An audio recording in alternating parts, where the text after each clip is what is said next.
자, 오늘은 철요역정 10번째 시간입니다. 지난 시간에 크리스천은 좁은 문에 도착했죠. 그래서 그곳에 문지기를 만났어요. 그래서 문지기가 길을 가르쳐 주죠. 이제 조금만 가면은 해석자의 집이 나올 것이다. 그리고 그 해석자를 만나게 되면 그 해석자가 여러 가지 아주 아름답고 훌륭한 것을 너에게 보여줄 것이다. 이 말을 듣고 이 크리스천은 다시금 길을 또 떠났어요. 이제 좁은 문을 통과해서 드디어 이제 해석자의 집에 이르게 되었죠. 그리고 해석자가 이제 이 크리스천을 맞이해서 이제 총 7곳의 장소를 보여주는데 오늘 내용은 세 군데를 말해주고 있어요. 그래서 첫 번째는 비밀스러운 방, 그리고 두 번째는 매우 넓은 거실, 그리고 마지막으로는 아주 작은 방으로 데리고 가죠. 그리고 이곳에서 크리스천은 중요한 가르침을 받게 되는데요. 그럼 방 하나하나를, 장소 하나하나를 살펴보면서 그 속에 담겨진 영적 의미를 우리가 함께 보도록 하겠습니다. 자, 첫 번째는 어디로 데려갔죠? 비밀스러운 방으로 데려갔어요. 그래서 이 비밀스러운 방에 어떤 일이 있었는가 질문을 제가 읽어드릴게요. 비밀스러운 방의 문을 열자 아주 신중하게 보이는 사람의 그림이 벽에 걸려 있었다. 그림에 있는 사람의 눈은 하늘을 향하고 있었으며 그의 손에는 최고의 책이 들려 있었고 그의 입술에는 진리의 법칙이라고 기록되어 있었다. 그의 등 뒤에는 세상이 있었으며 그는 머리에 황금 멸관을 쓰고 있었다. 자, 이 비밀스러운 방의 이야기예요. 자, 첫 번째 문을 열자마자 뭐가 보였어요? 초상화가 하나 보인 거예요. 근데 초상화는 그 초상화 속에 담겨진 사람의 모습이 어떤 사람의 모습인가? 아주 신중하게 보이는 사람의 모습이었대요. 아마 MBTI로 얘기하면 ISTJ 그런 형의 사람이지 않을까 싶어요. 아주 딱 이게 첫 인상이 아주 신중해 보이는 그런 사람의 그림이 벽에 걸려 있었다는 거예요. 근데 이 그림에 있는 사람의 눈은 어디를 향하고 있어요? 하늘을 향하고 있었다는 거예요. 자, 이것이 무엇을 말하느냐? 이 사람이 누구를 얘기하느냐? 누구를 상징하는가 하면요. 바로 참된 목자를 상징해요. 이 초상 속에 담겨진 이 사람의 누구냐? 바로 참 목자라는 거예요. 참 목자. 이 참 목자의 모습을 보니까 그 사람의 눈은 하늘을 향하고 있었다는 거예요. 이 말은 무슨 말인가 하면 하늘의 것을 사모하고 하늘의 것을 추구하고 있었다는 거예요. 이 땅의 것을 바라보지 않고 세상의 것을 바라보지 않고 하늘의 것, 이 영원한 것을 바라보고 영원한 하나님의 나라를 바라보고 있었다는 거예요. 사랑하는 여러분, 비록 우리가 이 땅에 살고 있지만 우리의 시선도 늘 이 참 목자의 이 시선처럼 늘 하늘을 바라보며 영원한 것을 바라보며 영원한 나라를 바라보며 살아가는 저와 여러분이 되었으면 좋겠습니다.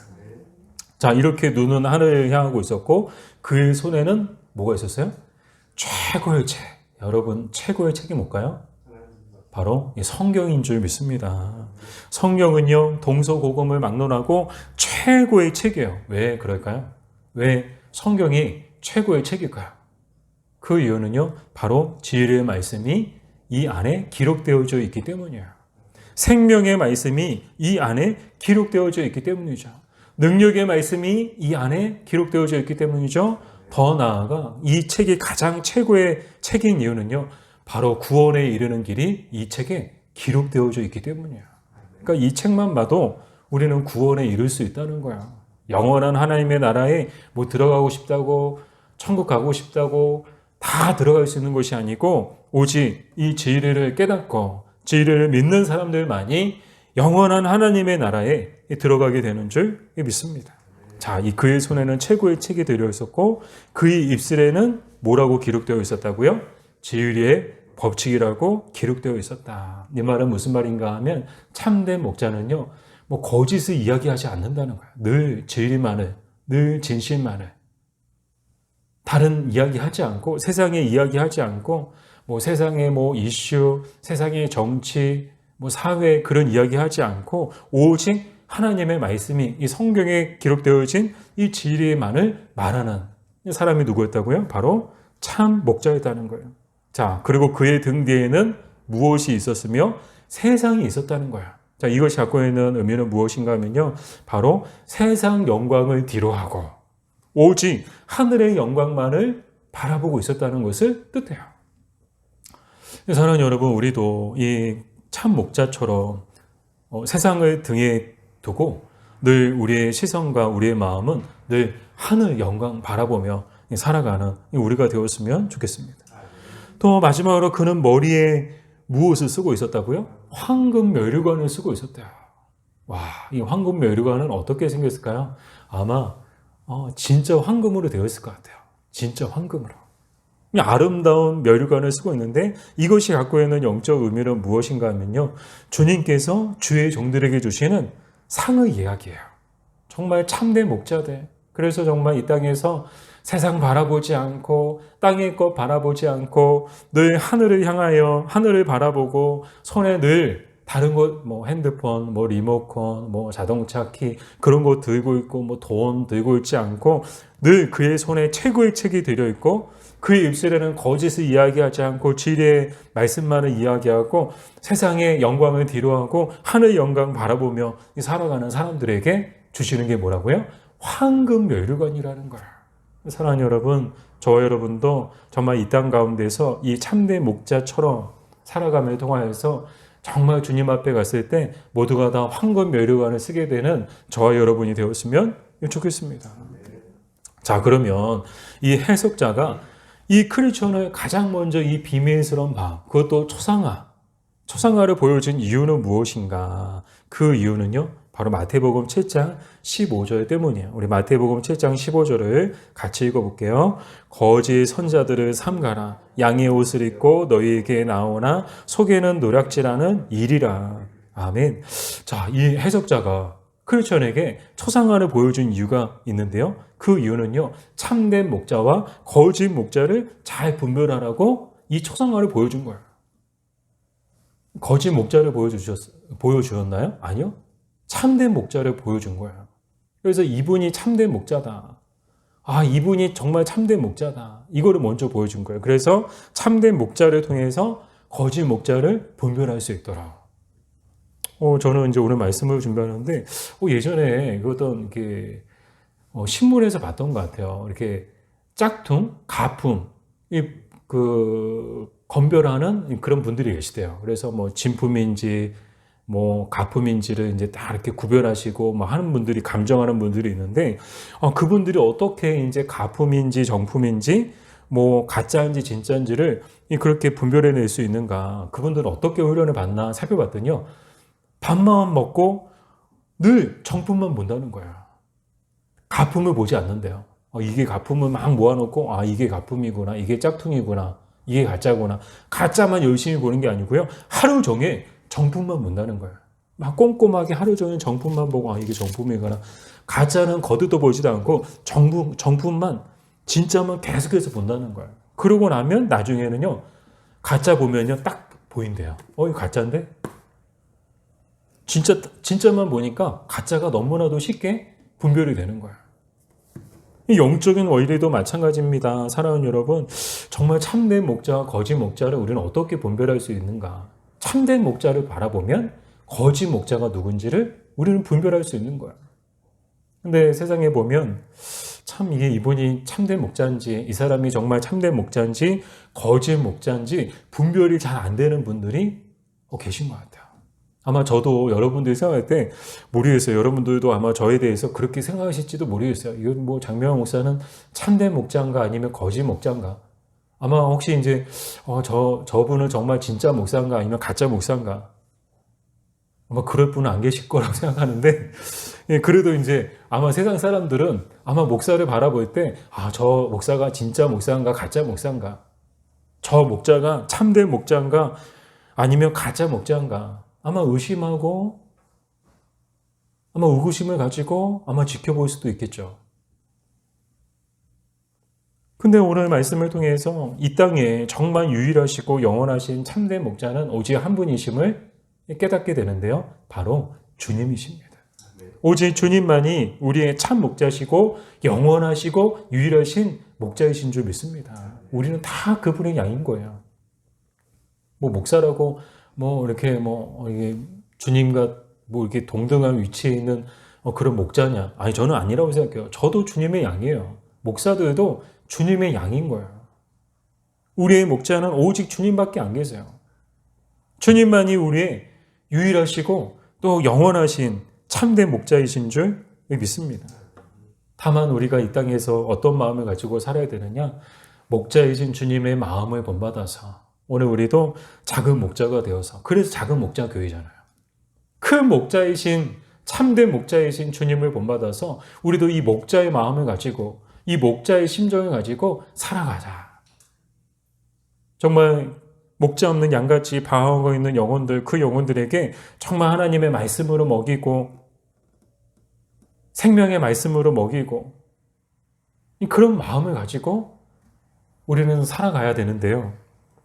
때로는 우리 마음 같지 않을 때도 있다는 것을 보게 되죠. 자, 이 두 번째, 그러면 이제 두 번째 방으로 이제 인도를 하게 되는데, 이 두 번째는 어떤 곳인가 하면 매우 넓은 거실로 이제 데리고 가죠. 자, 이 매우 넓은 거실에 갔더니, 자, 어떤 또 내용이 있는가? 제가 질문을 읽어 드릴게요. 해석자는 크리스천을 매우 넓은 거실로 데리고 갔다. 거실은 먼지로 가득 차 있었다. 하인이 쓸기 시작하자 온통 먼지가 날아다녀 거의 질식할 지경이었다. 그때 해석자가 옆에 서 있던 처녀에게 물을 가져다가 방에 뿌리라고 지시했다.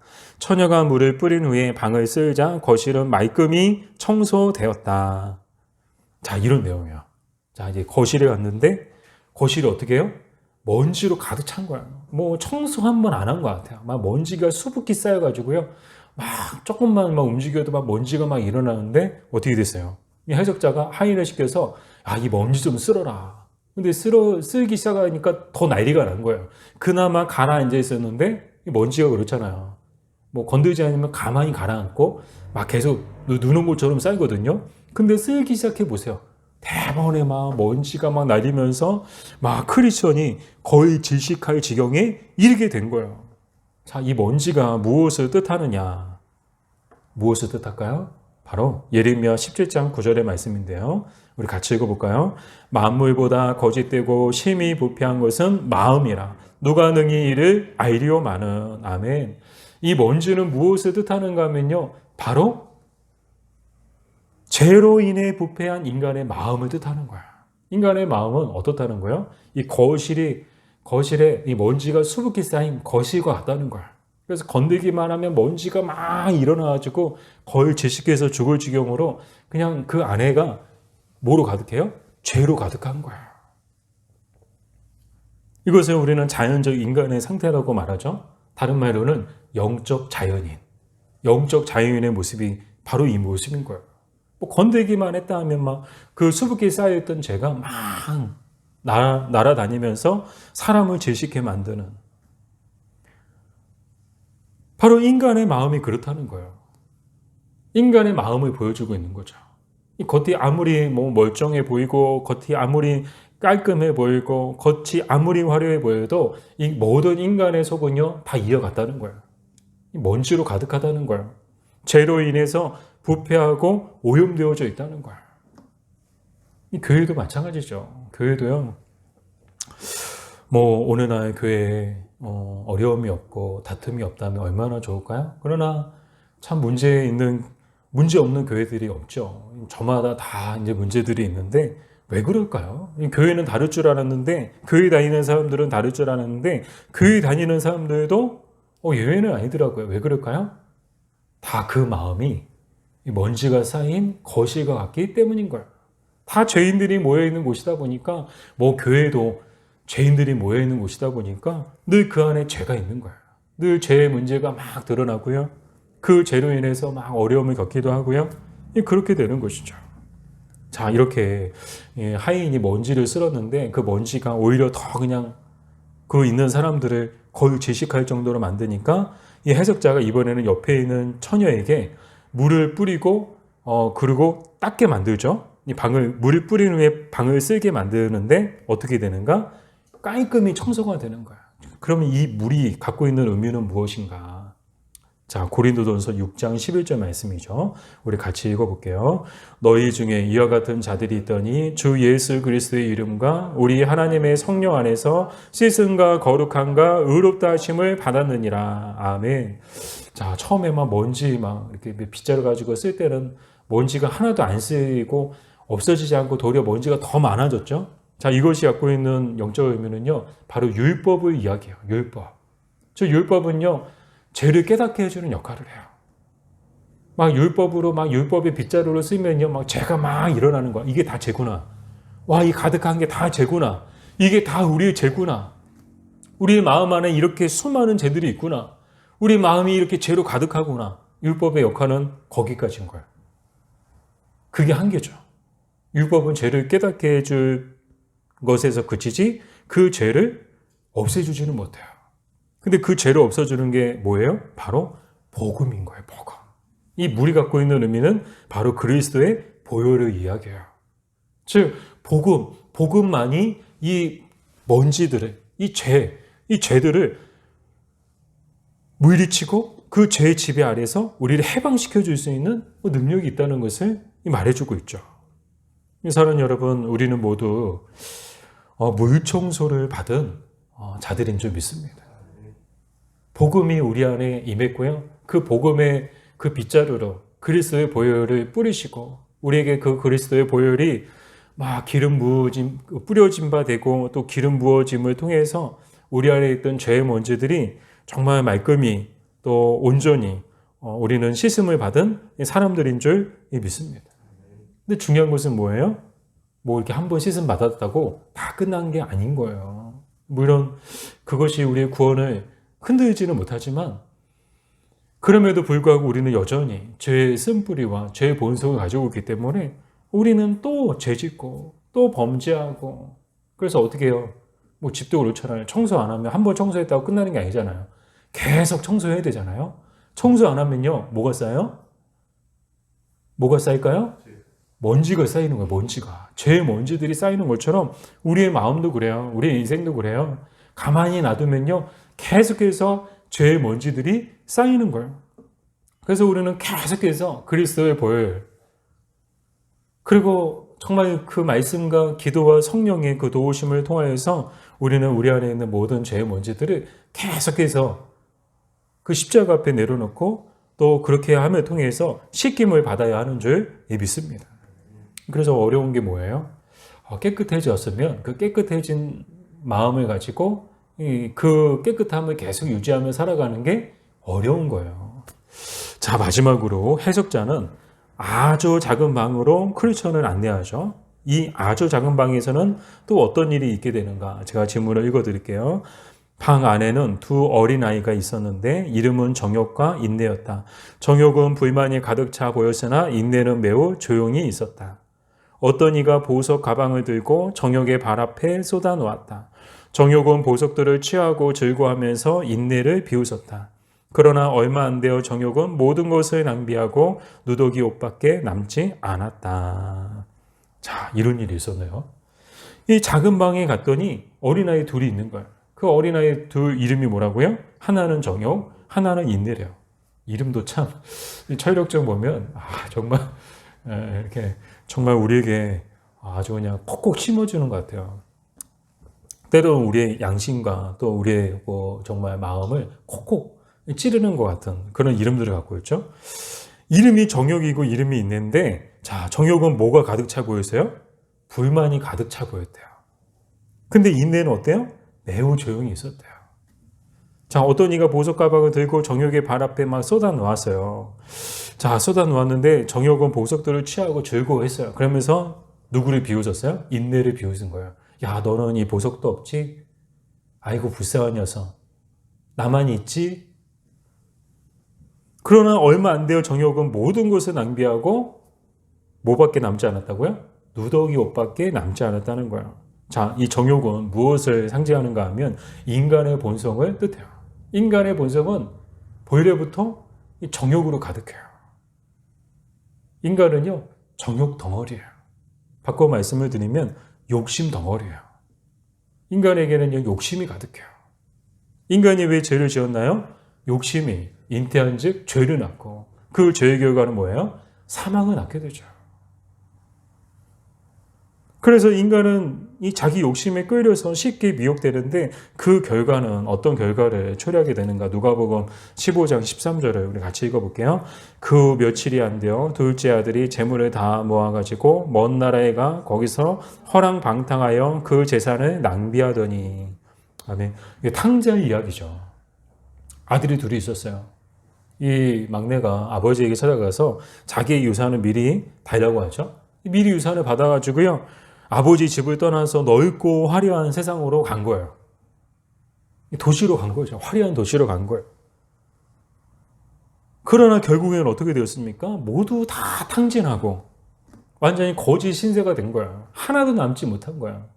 당장 뭐 밥 하나, 뭐 짜장면 한 그릇 사 먹을 돈조차 없어가지고 누구 하나 짜장면 한 그릇 사주는 사람도 없고. 이게 뭐예요? 정욕의 결과라는 거죠. 이것이 갖고 있는 영적 의미는 무엇인가 하면요. 우리가 이 땅에서 정욕대로 살면 우리도 이렇게 된다는 거예요. 세상의 화려한 곳을 쫓아서 살게 되면 우리는 결국에는 이 탕자의 모습하고 다를 바 없는 그 결국을 우리는 마주하게 된다는 거죠. 반면 인내는 어떤가? 인내는요, 그냥 조용히 있었어요. 뭐 옆에서 뭐 정욕이 뭐 비웃든지 조롱하든지 말든지 조용히 참고 기다렸어요. 그리고 끝내는 그 기다리는 것을 얻게 되는데요. 인내가 기다렸던 것은 무엇일까요? 마태복음 10장 22절 말씀을 우리 같이 읽겠습니다. 또 너희가 내 이름으로 말미암아 모든 사람에게 미움을 받을 것이나 끝까지 견디는 자는 구원을 얻으리라. 아멘. 자, 이 인내가 기다렸던 게 뭐예요? 구원이에요. 구원. 뭐 앞에 나왔던 내용과 좀 연결시켜서 이야기하면 이 인내가 기다렸던 것은 무엇이냐? 바로 황금면류관. 황금면류관 쓰기를 바라보며 정말 이 땅에서 뭐 정욕이 비웃든지 조롱하든지 뭐 유혹이 있든지 시련이 있든지 어려움이 있든지 고난이 있든지 참고 끝까지 기다렸던 거예요. 그리고 결국에는 그 기다리던 것을 얻게 되죠. 어떤 사람이 승자일까요? 마지막에 웃는 사람이 승자인 거예요. 정욕이 먼저 웃었어요. 근데 샴페인은 너무 일찍 터뜨린 거예요. 김치국을 너무 일찍 마셨어요. 끝까지 두고 봐야 되는데, 자, 나중에 어떻게 됐어요? 진정한 승자는 정욕이 아니고 인내였죠. 사랑하는 여러분, 우리의 인생도 그러하다는 것을 기억해야 됩니다. 정욕을 쫓아 살게 되면 정욕이 마주한 결과를 우리도 마주하게 될 것입니다. 그러나 인내처럼 우리도 인내하며 산다면 우리는 반드시 마지막에 그 기다리던 것을 얻게 될 줄로 믿습니다. 하나님께서 우리에게 약속하신 것을 받게 되는 거예요. 그게 뭐예요? 구원, 황금 면류관. 오순절 마가의 다락방도 그랬죠. 오순절 마가의 다락방도 정말 이 정욕대로 사느냐, 인내하며 사느냐, 정말 인내가 얼마나 소중한 가치를 갖고 있는가를 보여주는 사건이라고 말할 수 있죠. 예수님의 부활을 목격한 사람만 해도 좋게 500명이 넘어요. 예수님이 이제 부활하시고 승천하시는 그 모든 과정을 목격한 사람만, 성경에 기록된 것만 500명이 넘어요. 근데 오순절 마가의 다락방에 모였던 사람들은요, 몇 명이었을까요? 500명이요? 아니요. 120명. 120명의 사람들만이 모여 있었던 거예요. 나머지 사람들은 다 어디 갔어요? 아무도 몰라요. 어디 갔는지 모르겠어요. 찾을 수가 없어요. 근데 120명은 뭐예요? 주님이 약속하신 것을 믿고 기다렸어요. 믿고 기다린 거예요. 인내한 거예요. 인내했더니 정말 그 끝에 인내하고 기다리던 것을 얻게 되었죠. 그게 뭐예요? 성령이에요. 성령을 받게 된 거예요. 사랑하는 여러분, 정말 성령과 또 구원과 황금 면류관은 아무나 받게 되는 것이 아닙니다. 어떤 사람들이 받게 되는 거예요? 인내하는 사람들이 받게 되는 거예요. 하나님의 보상도 또 하나님의 은혜도 어떤 사람들이 받게 되나요? 끝까지 인내하는 사람들만이 받게 되는 줄 믿습니다. 그러므로 우리는 인내하는 사람들이 됩시다. 그리하여 주님 오실 때 우리 모두가 다 황금 면류관을 쓰게 되기를 주님의 이름으로 축복합니다.